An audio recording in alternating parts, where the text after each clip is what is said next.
Hey all, Josh here, and this is my review of the book Bonechilelr by Mcnamme. Picked this one up on a whim at the local bookstore, and I gotta say I was really surprised. I kinda just bought two books, this along with The White Tiger, out of sheer whim, and ended up reading this all in one night. Granted, that's not a massive task, considering this book is little, only 300 pages, or around there, one way or the other, and its pacing goes really fast. But that says something. When you really enjoy reading, you just want to get it done. At the same time, you're really sad when it's done. And I think that's for a lot of reasons. Let's just start with a synopsis. Basically, a high school senior named Danny moves to Harvest Cove, is a small town, the very definition thereof, in the middle of the Canadian outback, in the big empty as he calls it, snow-ridden in the middle of winter, where everyone knows each other's name. Obviously not the best place for a new recruit to come, so to speak. Now, I do want to say that though this book is a young adult novel technically, I didn't actually know that before I was reading it, and I didn't realize until afterwards, because frankly this book has a lot of touches that I would not have expected a young adult novel to actually add in, or places I would not have expected it to go.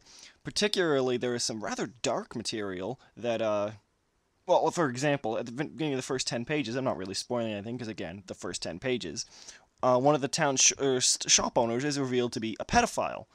And I was like, wow, I didn't expect you to go there. The first couple pages were good and intriguing, but when I actually saw that, I actually had a lot of faith in the novel, because I'm like, wow, I wonder where you're going to go with this horror story now. And it is a horror story, but it's moreover a mystery story as well. It's definitely a good mystery behind it. And one thing I do want to touch on is there is something in the dark. It is a creature, it's not a person, and the creature is really well defined. There's some really creepy aspects to it. It's got a fantastic design. I would love to have actually seen it in motion, and particularly though it does riff off a few legends along with one very popular horror icon from the 80s, it works really well with the material, and particularly this story pulls on a lot of traits from Canadian writing as a whole, and very much a garrison mentality from it, I think. Maybe I'm reading too much into this, but I actually saw a surprising depth to this writing that I'm not sure many other people would read just by reading this, because I've studied that.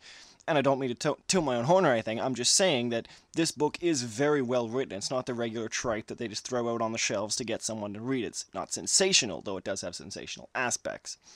Anyway, going on, the characters are really likable. I really like the main character. Strikes me as very much a person you would all want to be friends with. Maybe not the nicest person, got a few issues with him, but very much in the first person mindset of the writing in this book is really helps you get into his head and appreciate who he is.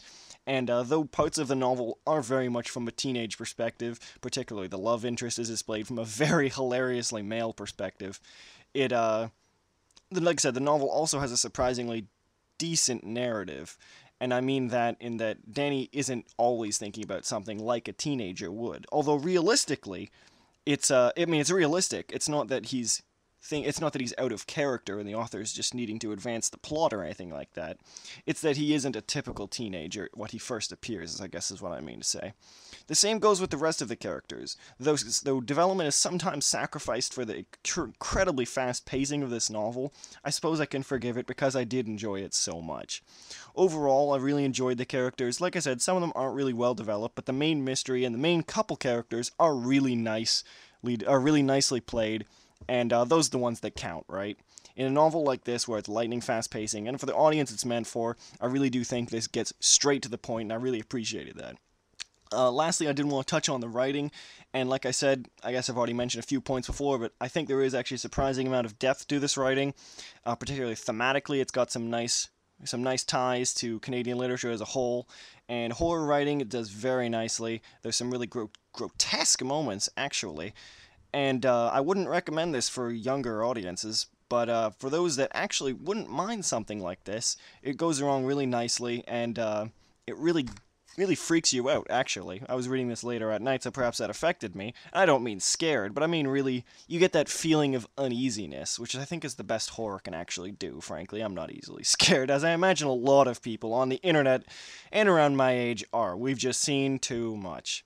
But like I said, though, the writing's really great, really keeps you moving along. There's a lot of little bits. The only complaint I do have is that the novel tends to repeat things on occasion.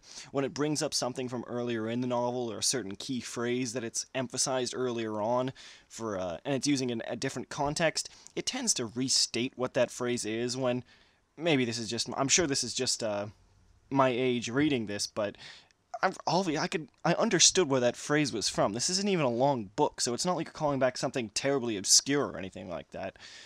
That was kind of annoying. But other than that, I really didn't have too many problems. I really enjoyed this novel. There's some great aspects to it. The horror setting is great. The creatures are great.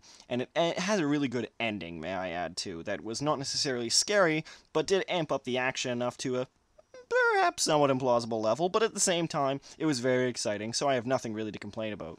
Overall, though, I really recommend this book. I picked it up for less than $10. It's a great novel, and though it may be fast, and it's not the best novel out there, it's about the equivalent of horror comfort food, but I still say pick it up. It's a great novel. I'm not sure I'll pick up anything else by Graham Mcnamme just because the rest of his stuff doesn't look as supernaturally tinged as this was, and I tend to go towards that. But if you haven't checked this out, make sure to do so. At least read read an excerpt from it or something before you decide if you like it or not. Because I know this book really doesn't sell itself. The cover is nice, but the back and just the general size of the book really doesn't make it look all that interesting. But trust me, take my word on this. This is actually really fantastic.